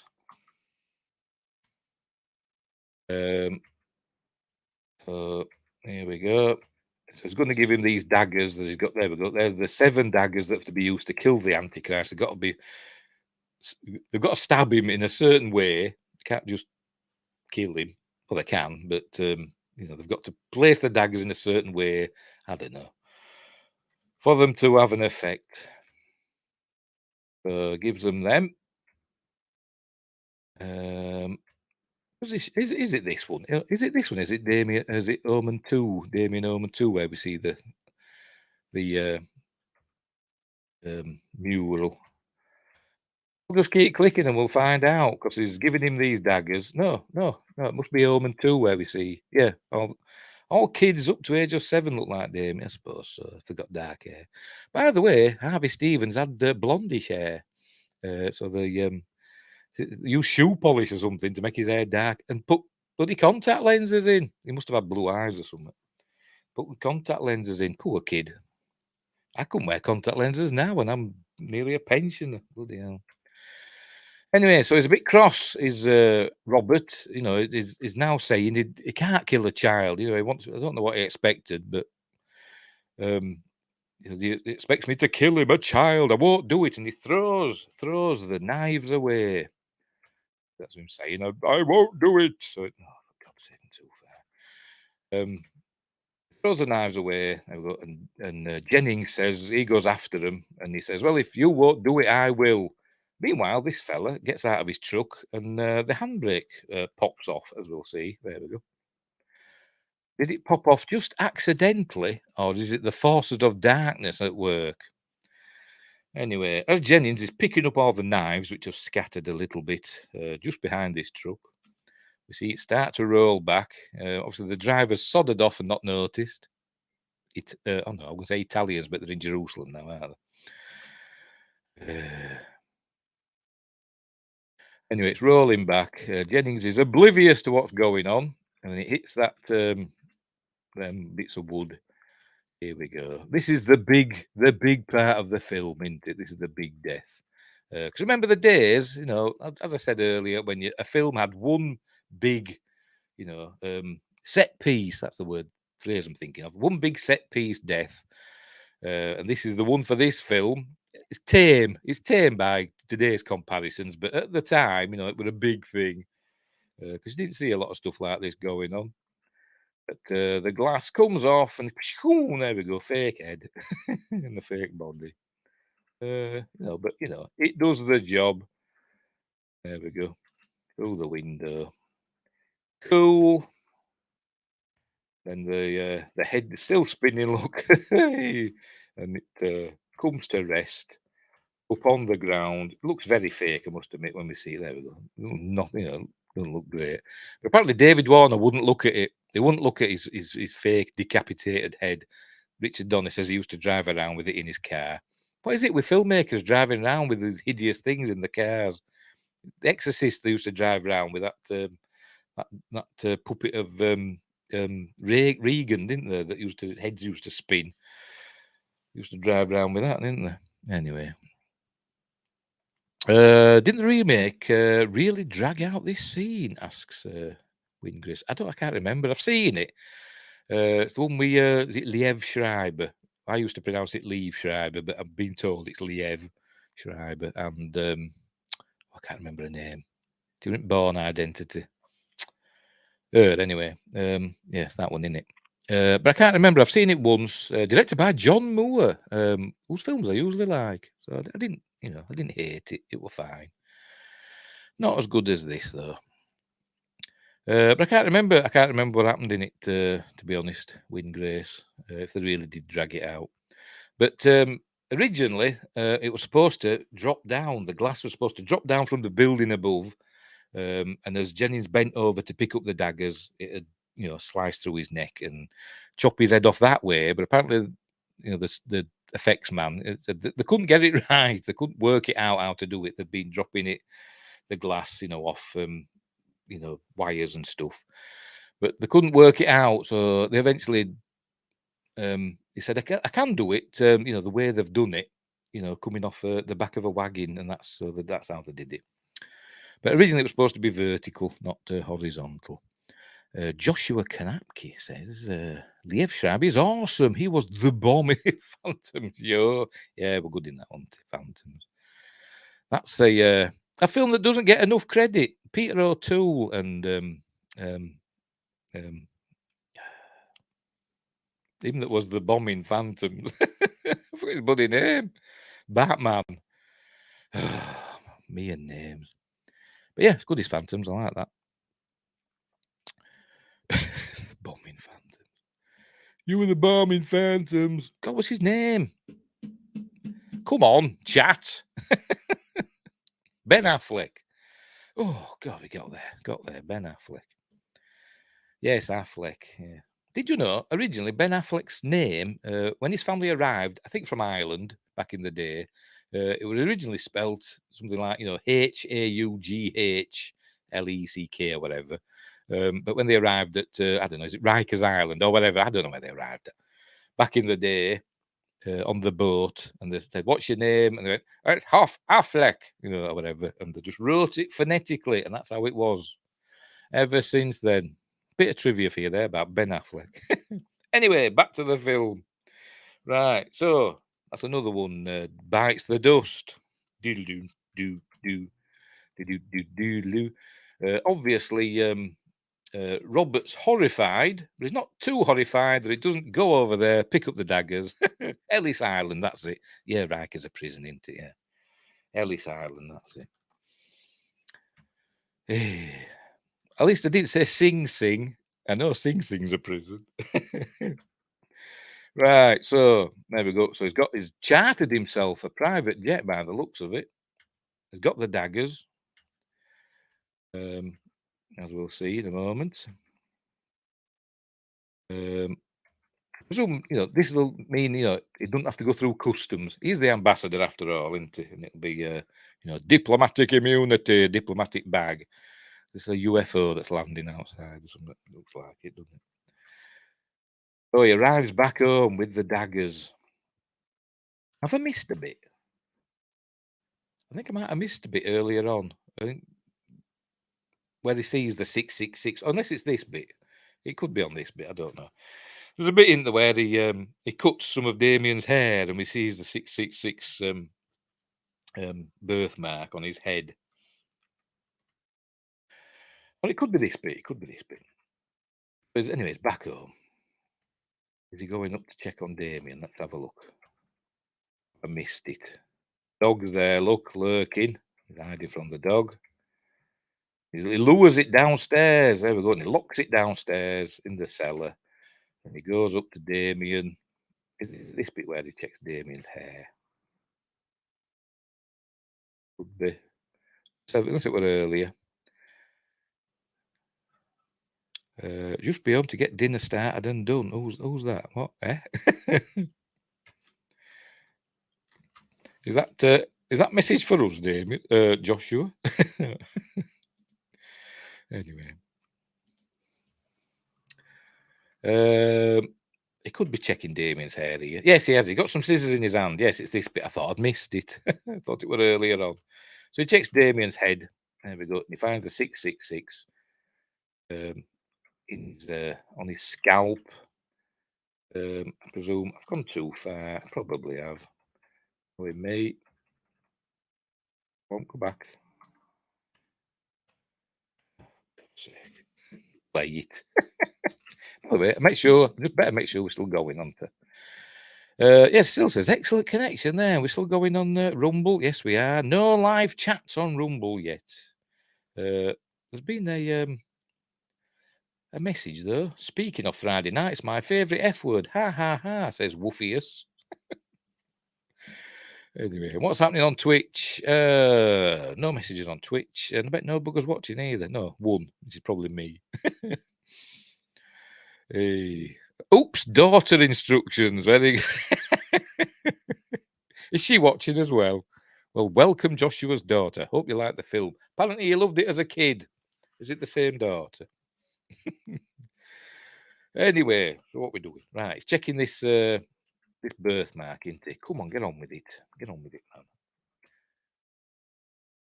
You're gonna start snipping with the scissors. There we go. Snipping with the scissors.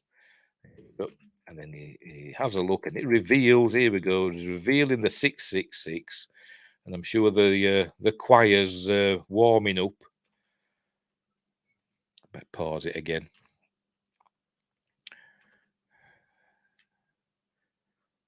One daughter and one son. I've just got one son, which is enough.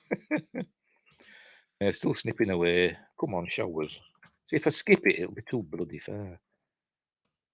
All right. There we go. There we go. He's got the 666 on his head. It's a pretty weird bloody birthmark, though, isn't it? You know, I've got a birthmark on my leg there, you know, but you know, it doesn't look like a 666. I don't know what it looks like, to be honest.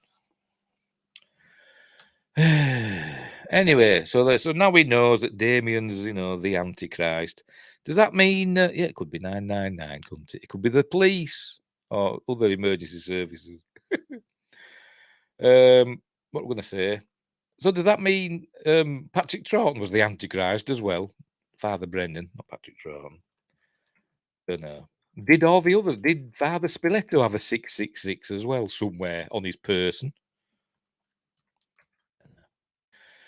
Anyway, so he gets Damien up, but then he gets attacked by Mrs. Baylock. So they have a bit of a roll about, and he kicks her in the guts. So he picks Damien up. There we go. There she is, legged out. She's not down for the count just yet, though. I think Damien attacks him again. They roll down the stairs. Damien's fine, of course, because he's the devil's child. So she comes at him again. So they have a fight I think they're in the kitchen now. I think the prequel to Omen, the child has one on his head. I'm guessing I'm guessing that's a joke.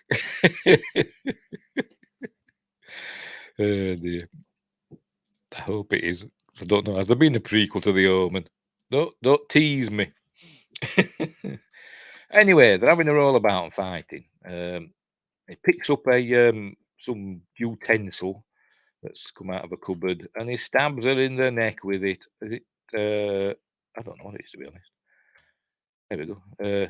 She was going to stab him with scissors. I think she's been stabbed with scissors, and he stabbed her with some kitchen utensil in the there scapula or whatever it's called. And she tries to pull it out. She's got a right set of teeth, hasn't she? She pulls it out, and it's either a shoddily made utensil because the handle just breaks off, or she's got like amazingly strong bones and muscles. Anyway, that's the end of Mrs. Baylock, presumably. Don't see her again. He bundles Damien in the car, and off he goes. I don't know why he's taking him to church. Maybe it's because it's hallowed ground. Maybe that's why. Maybe that's where he's got to do it, on hallowed ground. Yeah, there might have been dentures. I don't know.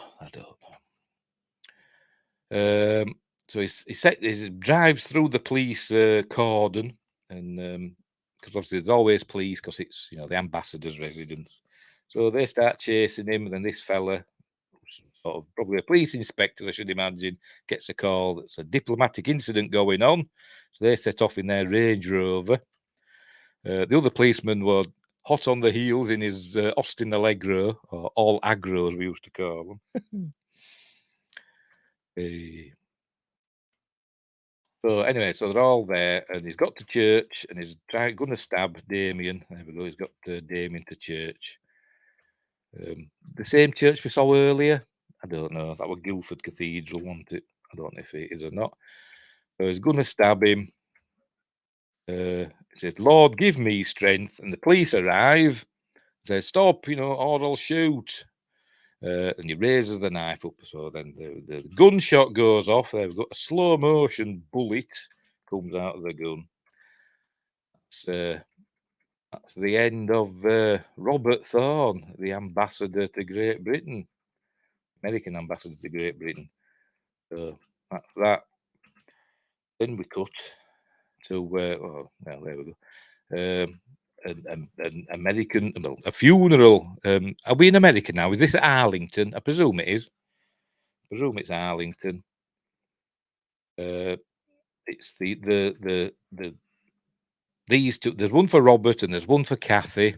And originally there were going to be one for Damien as well, because apparently he'd killed Damien as well, but they changed their mind.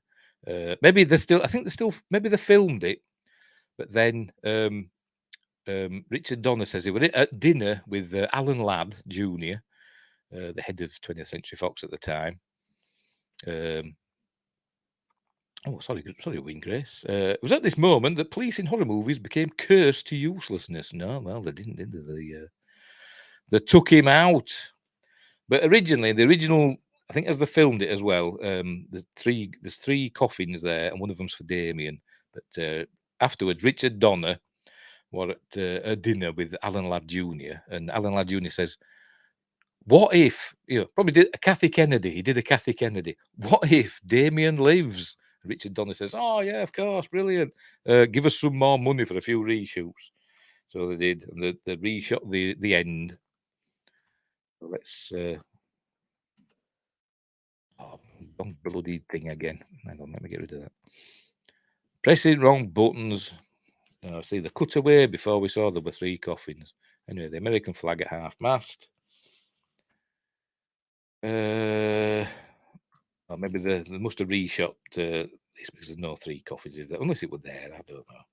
They couldn't see GM out in them days.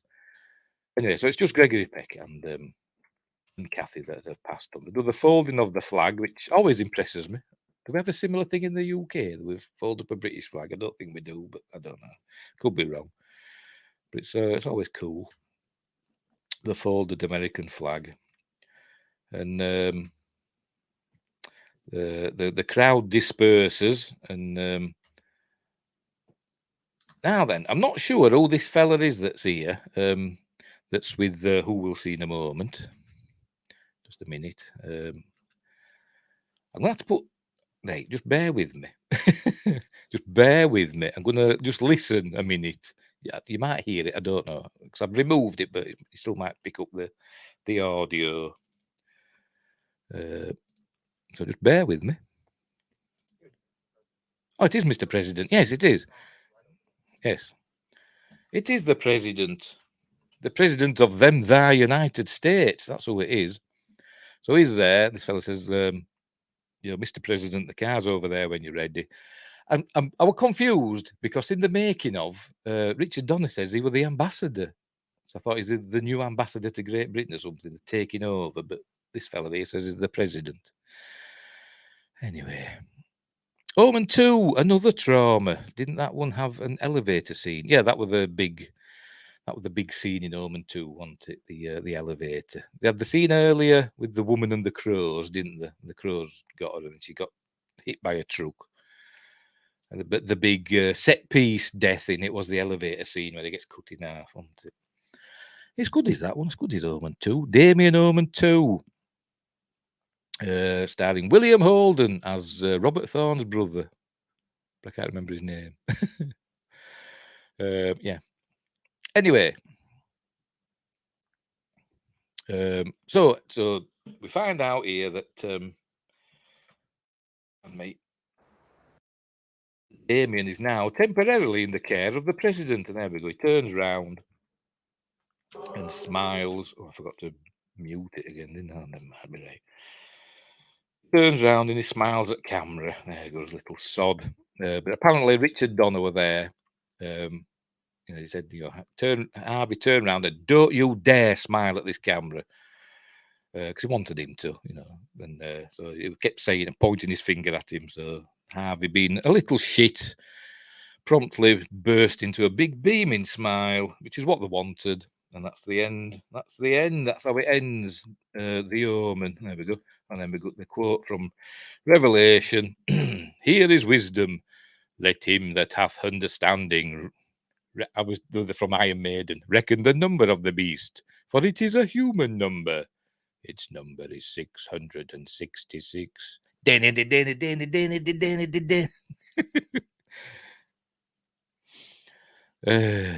left alone, etc. Yep, so that's the end. There we go. Robert Thorne, Gregory Peck, blah blah blah blah blah. So that's the end. That's the end of the Omen, and that's it. We got the Omen 2, Damien Omen 2, which is a good film. I enjoyed that as well. As I said, with William Holden as Robert Thorne's brother, head of Thorne Industries, which for some reason reminds me of Wayne Enterprises. Don't know why, but it just does. And I can't remember who played Damien in that. I've forgotten his name. But I don't think he had a massive career in acting afterwards. He appeared in a TV show in the UK called Triangle, which was a short-lived soap opera about ferries going across the North Sea. And that's all I remember him from. But that were okay. And then we got The Final Conflict, sometimes called Omen 3, The Final Conflict, or sometimes called Final Conflict Omen 3, starring Sam Neill as grown-up Damien, which I never really liked, to be honest. It were okay, but, it wasn't as good as the others. And it wasn't quite as... It didn't have a big set-piece death, really. Somebody died, with a shotgun and stuff, but, so what? But... what's that then? And then we had that Damien TV show that I never watched, but assume was bad. I didn't see it. No, I didn't see that one. I'll have to have a look for that one as well now. No, I didn't know they'd done a TV show. What's this one? Jurassic Park guy. That's what I think of when growing up. Yes, Sam Neill. Yeah. And also the first officer on the Red October, wasn't it? Because he wants to defect to America and grow rabbits on his farm ranch in Montana, and he wants a round American wife who will cook them for him, and he wants a pickup truck and a recreational vehicle where he can drive state to state with no papers. Anyway, thanks to the Omen 3, every time I saw Sam Neill, I joke, he's the Antichrist, Yeah, I always thought that as well. Yeah. And of course, he went to hell, didn't he, in Event Horizon? That was Sam Neill as well. Another good horror film. Classic horror film The Omen is reimagined in a fresh contemporary take on the life of Damien Thorne. Is that for the series? All right. Have I seen? What's the first episode? It does ring a bell now. I'm thinking about it. I think. I don't know. I mean, I get mixed up because they redid The Exorcist as well, didn't they? That lasted 2 seasons. First season were pretty good. It had Gina Davis in, and wasn't too bad. And yes, then Event Horizon happened, and he went to hell, didn't he? Event Horizon always reminds me of the Delphic Expanse in Enterprise. What happened to them Vulcans? Anyway. Right, so we'll leave it there. I'll get rid of that because that's the end of the film. There's no end credits. In the Mouth of Madness. Yes, another one. That's a good one. Is that John Carpenter's in the Mouth of Madness? It's him trying to do a Lovecraft thing, wasn't it? Which which it did quite well. I must admit, it were a little bit at the Mountains of Madness, but without being, in Antarctica, which was the thing. Anyway, right. So we'll leave it there. So that's it for The Omen. Great film, classy horror film. Launched the career of Richard Donner. Would go on to obviously do Superman and Lethal Weapon, Goonies, etc. But yeah, great film. Give it a watch. Not sequel, remake. I say with Liev Schreiber. It wasn't too bad. I didn't hate it. I've got it, if you know what I mean, on my computer. And it's okay. It's okay. But I can't really remember much about it. I'll have to give it a watch sometime.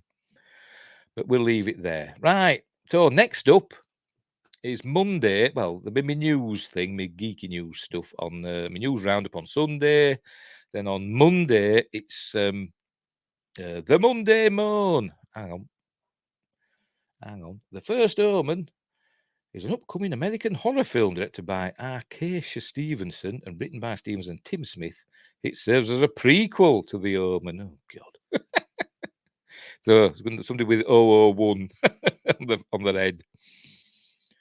All right. Crikey. Anyway, the Monday Moan's coming up on Monday, and this week it's Stardust, that film with Michelle Pfeiffer and directed by Matthew Vaughn. I've never watched it all the way through because I didn't like it. I've never got all the way through it, but I'm going to have to now because we're doing it on Monday. So there we go. But everybody I've spoken to, all my friends and stuff, say, I love Stardust. It's great. Why don't you like it? Because I'm contrary. That's why.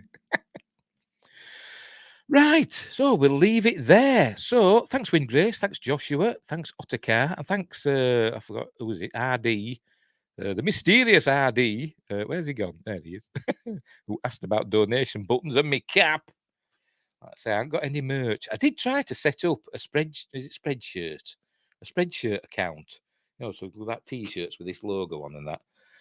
And it didn't get anywhere. I did it all, and everything's just sitting there saying awaiting review. And I don't know what to do next. So anyway, yeah, of course, Joshua loves Stardust. Starring Daredevil, does it? Is it? I can't remember. Is it Charlie Cox? Is it in Stardust? I can't remember. I know it's got Henry Cavill in, hasn't it? So it's got Superman in it as well. Anyway, right. Yes, have a great weekend, Joshua, and you, Win Grace, and Ottercar. It's fine. Right, I'm going to go now because it's getting on, and I'm missing Friday Night Tights as usual. Right, so thanks for watching. Wherever you are, don't have nightmares. And until next time, I'll see thee. Where is it? It's there. Bye.